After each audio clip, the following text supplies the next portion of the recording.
The views, information, and opinions expressed during the following program are solely those of the individuals involved and do not necessarily represent the views of Access Communications, its representatives, or its employees.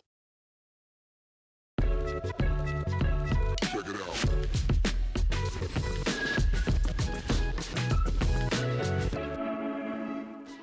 Welcome to RezX, an Indigenous Lifestyle Show for everyone. I'm Brad Bellegarde. I'm going to be your host this year, and welcome to Season 7.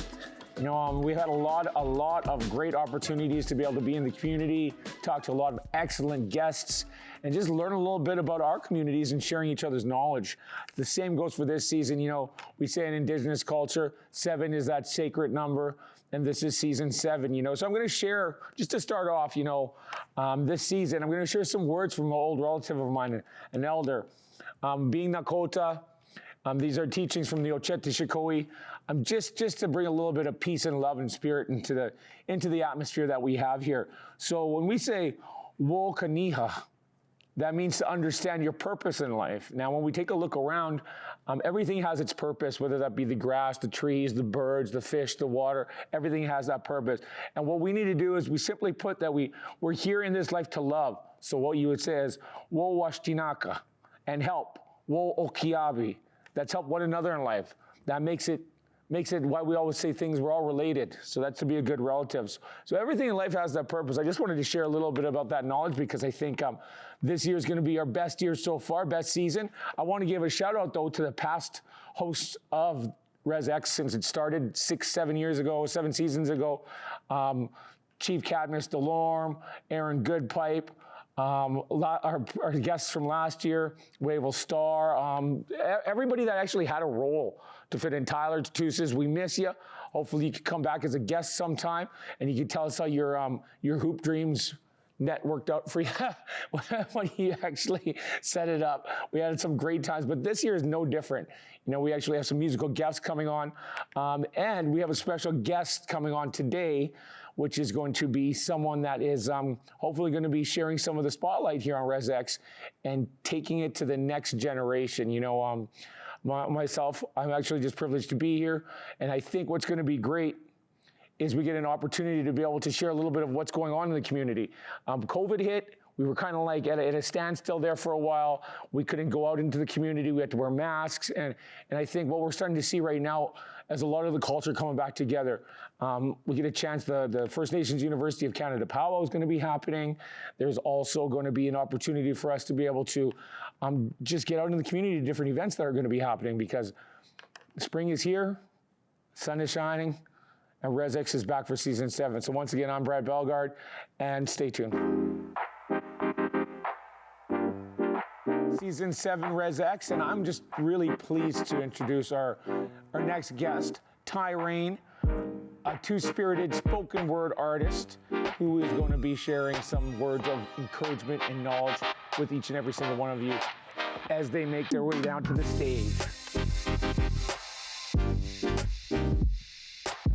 We have the magnificent Tai Reign. Welcome, thanks for joining us here. Thank you for having me. RezX, the big stage of approval. First off, let's kick you. Why don't you share with me, like, when did you grow up? Born and raised in Regina, never left, and I'm still here. Cool, so you do spoken word growing up in Regina. Like what made you gravitate towards wanting to do spoken word and writing poetry? Well, my parents, Tessa and Bill, Shout out to Tessa and Bill, what up? But they have always been kind of like artistic people, like playing music, and so I've always been in that artistic space.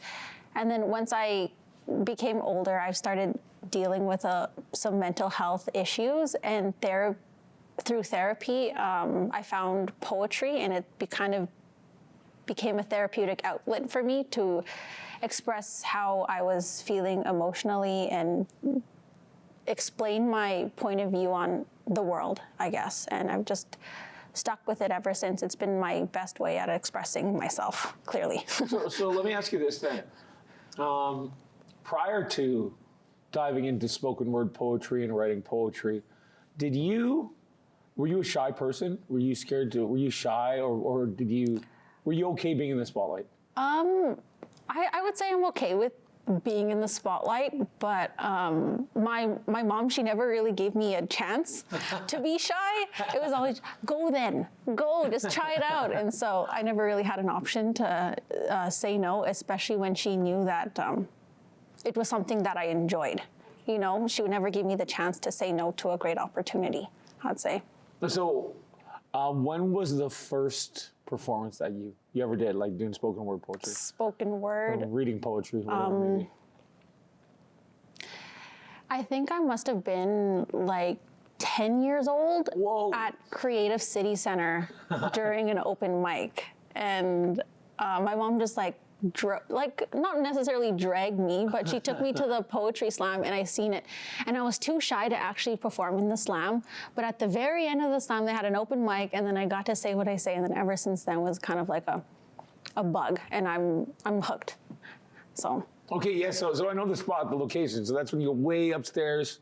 Yeah. Way upstairs, there's like, I think there's like 68 steps.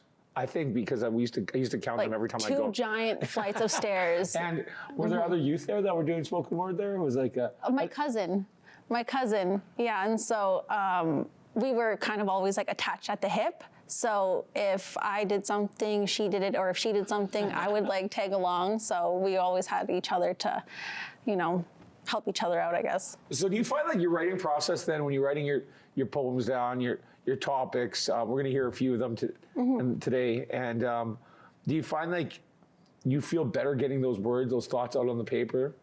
Or do you find like it's difficult sometimes, you hit like an obstacle? You know what topic you want to write, but you just don't know how to go forward with it. I'm just curious about your writing process. It really depends on the topic and how I'm doing mentally. Sometimes it's just like word vomit. Like I just like spit it all out, and then afterwards it's kind of like, and then there's other times where I'm given a topic and then I kind of mull over it over like a couple of weeks. It takes me a little bit longer, but afterwards it's always 100%. I feel better after I get it out, and not only write it down, but I share it. There's been a couple of times where I remember sharing a piece of poetry for the first time out loud. It was like a very cathartic experience, actually saying it out loud to another person. Yeah, I know what you mean. So let me ask you this then. Do you look forward to performances now? Or do you still get nervous? It really depends on the type of performance. For poetry and spoken word, it's kind of like just coming home. You know, but recently I've started to delve into other artistic mediums. Like I've been doing theater for the last year or so, and TV. That's nerve-wracking. I'm like, oh my God, what do I do? And then I get there and it's fine. It's fine when I get there, but before, the anticipation's always the worst. So let me ask you, okay, that's cool. That's really cool. So theater is a totally different ballgame. Oh yeah. What got you into theater? Like, how did you get into that realm? So, I'm friends with Skylar Anderson. Hello. What up, Sky? He introduced me to my my co-creator, Jessica, and I just kind of got sucked in. Like, they had this project that they had an idea for. It's called Lift Break. It can be found on Broadway on demand if you guys are interested in watching it. But they came to me with this idea of 2 people who are stuck in an elevator. And so that's where the concept started. And then where it ended up was kind of talking about the relationship that Indigenous youth face with settler youth or like people in the workplace, and the microaggressions that you feel when it's just you two. I guess it was so intriguing. I couldn't not do the piece, and it was so nerve-wracking. But then after the run, it was so worth it. And we're working on another show together with me, Sean, and Jessica. We're called the Salt and Battery Collective. And it's kind of based on it's called The Rehearsal, and it's based on the rehearsal for Lift Break. And yeah, so you're enjoying that theater side of it. Mm-hmm. So when you talk about microaggressions between non-Indigenous and like newcomers, and Like, what's an example of one for our audience here? If they like when you're dealing with stuff and it's just you two. It's all unspoken.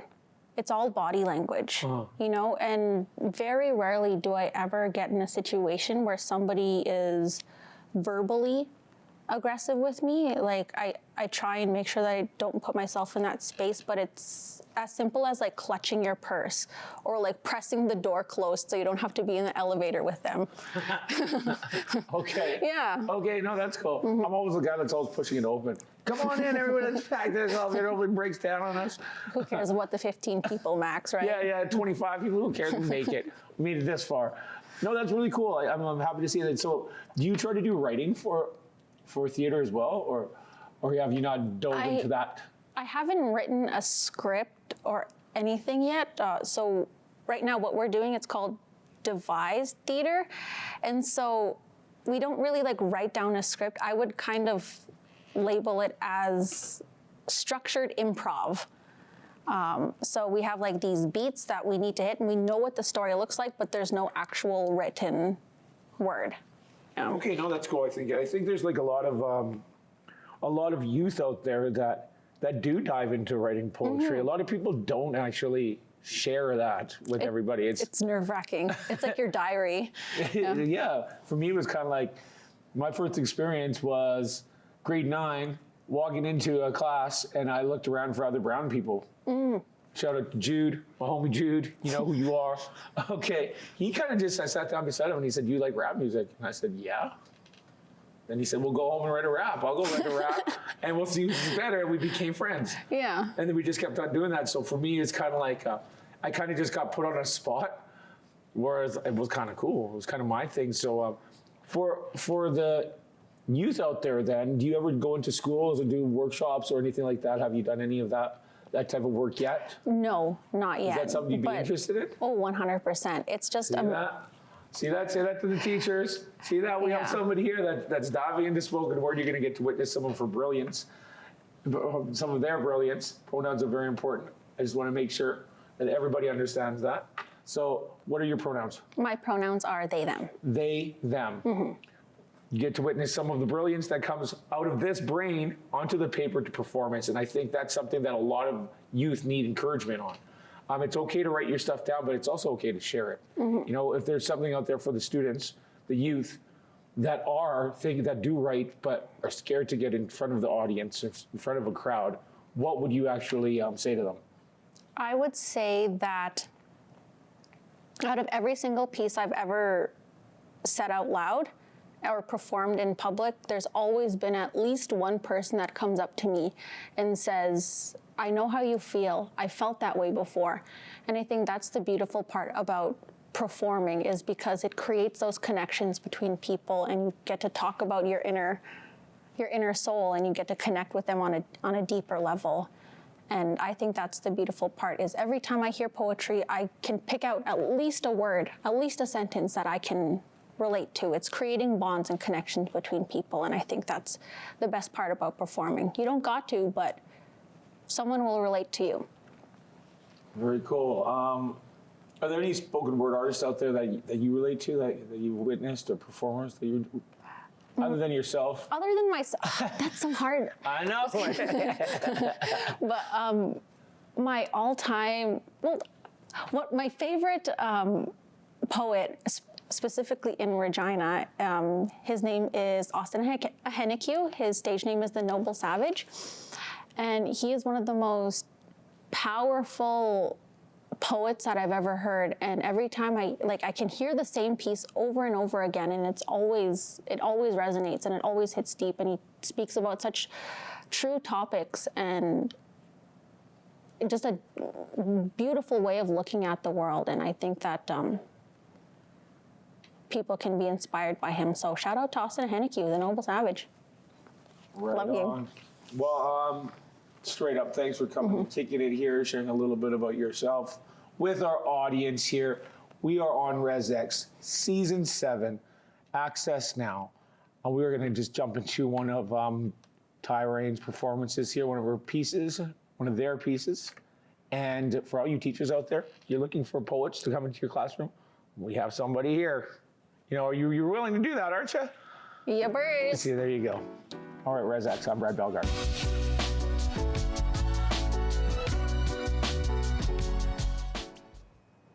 When life gives you lemons, you eat them, rinds and all. Choking down the seeds because you don't want to fall behind. Stumbling through a fog down a path that is unknown. Going forward blindly until they call me home. A figure in the distance of what could be. Euphoric lights barely peek through the clouds surrounding me. Streams of wondrous beams leave streaks of beauty and clarity. Grasping for nothing, but finding everything within a moment. The darkness will shed, and we shall head to calmer waters, glistening beneath the clouds. But until then, we wait in the foggy shore, praying from a distance for hope and light forevermore. It is as simple to die as it is to be born. While we mourn our loved ones who got called back too soon, I keep biting my cheek and cursing at the moon, wondering to him, how could life be so cruel? The fog and the brush in your path is supposed to make you stronger for the aftermath. But for the souls who could not bear it alone, the ones who thought it would be easier to go home, lost in the dark with no light they could see. Hands are reaching out, but scared to hold on. Our past ones are letting us know it's okay to keep on. The rain will not last, and the sun will be warm. But the pain is still here, and life is still hard. But we're praying together and far apart. A trail of broken promises and messed up decisions. Unwritten apologies and overlooked details. Messy strokes of a painting meant to soothe a broken heart. Somehow cracking every piece you try and force together. Being too busy, trying to mend burnt bridges to notice the ashes already dancing in the wind. It's too many looks not noticed, hands not held, tear-stained pillows unseen. It's being ashamed of everything you've never said, and it's being proud of everything you've never done. Yet it's never enough. It's the cliche eye-rolling statement, hurt people hurt people. It turns my stomach like a bull with a broken horn stumbling into a china shop, shattering every glorious piece of crystal. It reminds me of home. Bloody fingertips caress your wounds, looking all too familiar. Matching with you in the worst ways. You say you are proud of me for all of your qualities I do not have. Spiteful and greedy, I rejoice. Yet, when I look in the mirror, we are exactly the same. Sad, broken, confused, and angry. Angry at the hands we were dealt. For every I love you unsaid, for the father we prayed would one day come, two sad children forgotten. Different generations relate to the same unspoken brokenness. I hate you for everything that I am, and I love you for everything that you're not.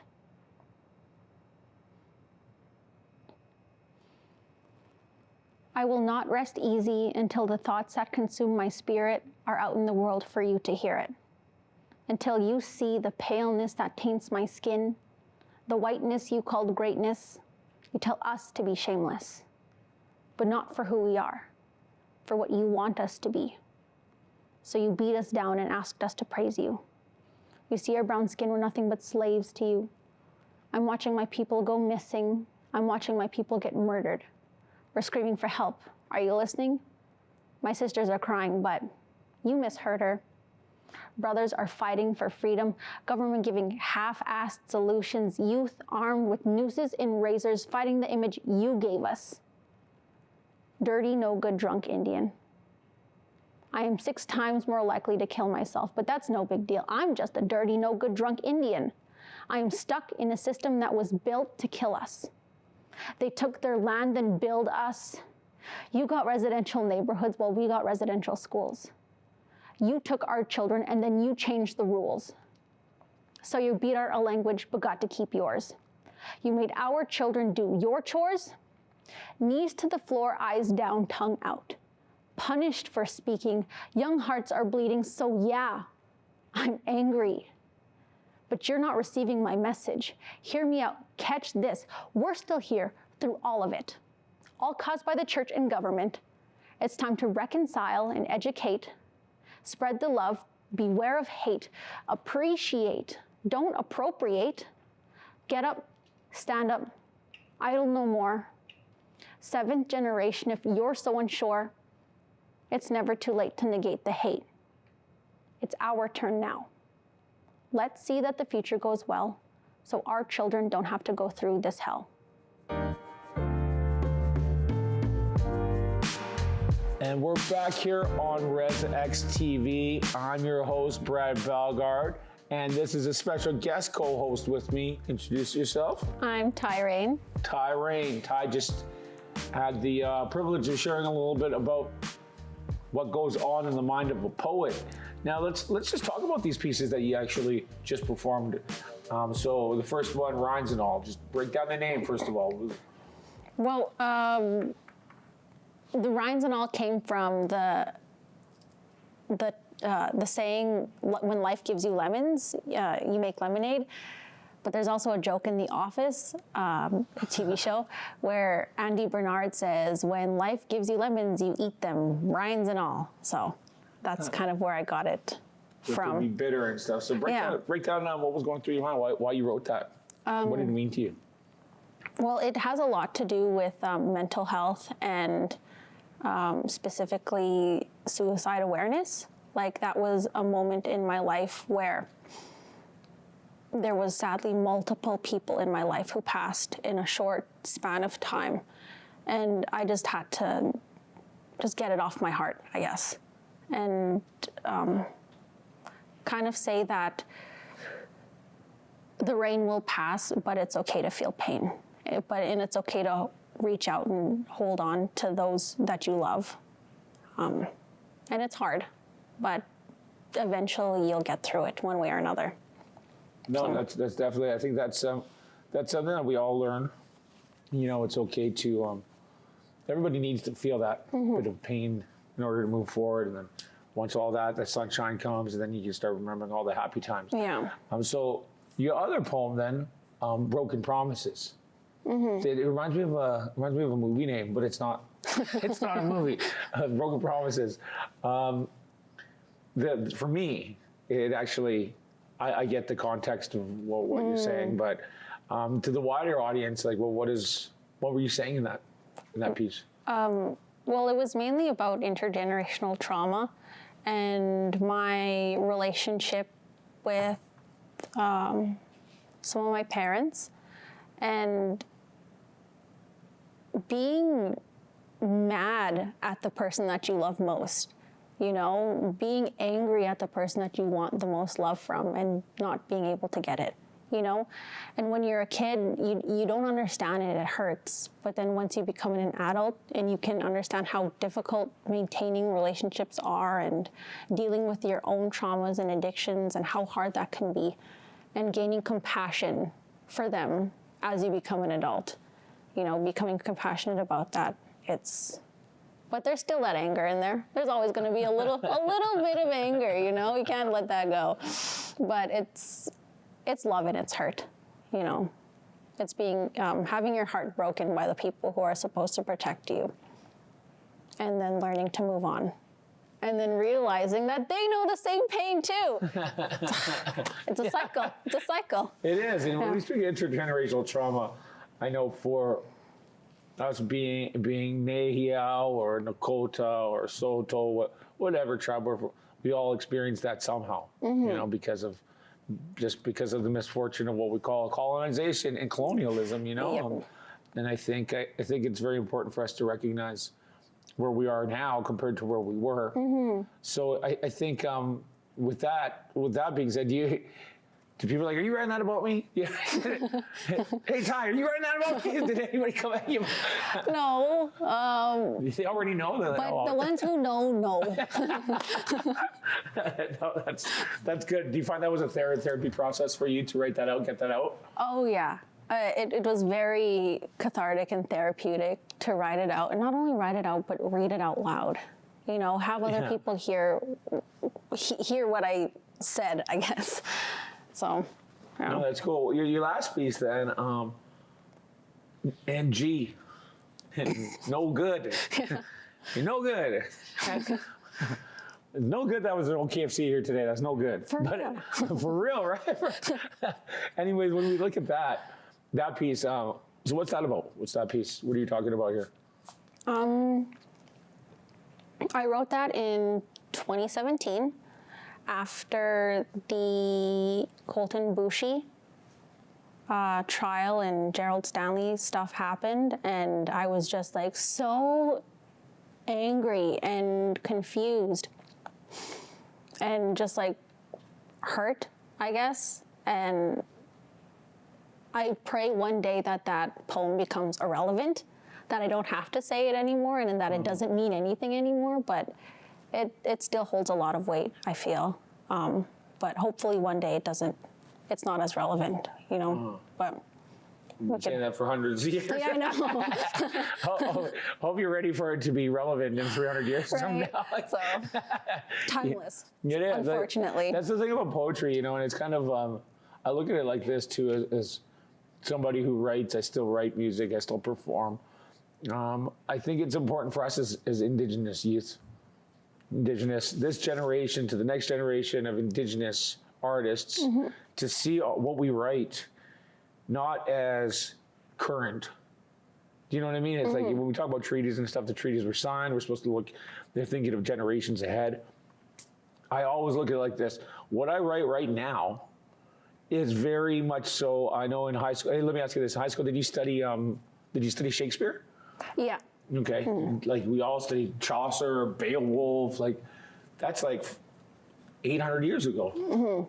So I'm looking at it like my music that I write, my lyrics, I want that to be studied 500 years from now. I want no more Shakespeare stuff that's studied. Brad Bellegarde, you know? Only Bellegarde. Me and other writers too, you know, like yours, for example, could still be very relevant. That the Bushy trial seems like it was so far ago, like long ago, the Bushy case, the Stanley trial, but I think there's a lot of context behind that relationship that we're talking about when we take a look at treaty. And I think regardless of what your topic is that you're writing about, we remember that we are Indigenous, you know, like I think there's a great relationship there. And being that your father is from so far, it's like north, and your mom is from south, just that relationship starting right there, you know, and I think it's something pretty cool. We're going to be wrapping up here shortly. I want to just take some time to say thank you for coming onto the show, being my co-host here and sharing some words of wisdom. This is your time to shout out whatever you want, what's going on in your world, and whatever you want to wrap up this segment. Okay, I just like to share, follow Salt and Battery Collective on Instagram. Check out On Cue and Riser for all of the shows that are happening, but specifically the rehearsal happening May 19th to May 27th. So get tickets, come check it out, check us out, support your local theater, local artists, local everything. Thank you. Right on, you know, right on. This is season 7 kickoff. We got lots of stuff happening this season. Once again, I'm your host, Brad Bellegarde. My co-host is Tai Reign. And thanks a lot. We look forward to bringing you some great material and episodes this year. Stay tuned. Cold flows and old souls with gold pros. Old foes who sold shows and hit lows. I got it all under my belt. No need to wonder why my microphone melt. It gets felt in a manner like people climbing the ladder. The brains are going bananas from making their pockets fatter. I'll shatter the perfect image of rappers looking like gimmicks. Your ears are a perfect witness to witness. There ain't no limit. Holler if you hear me. Words are the bullets, my tongue is the trigger, so feel me. Yeah. Like to share your feedback on the program you just watched? Contact us today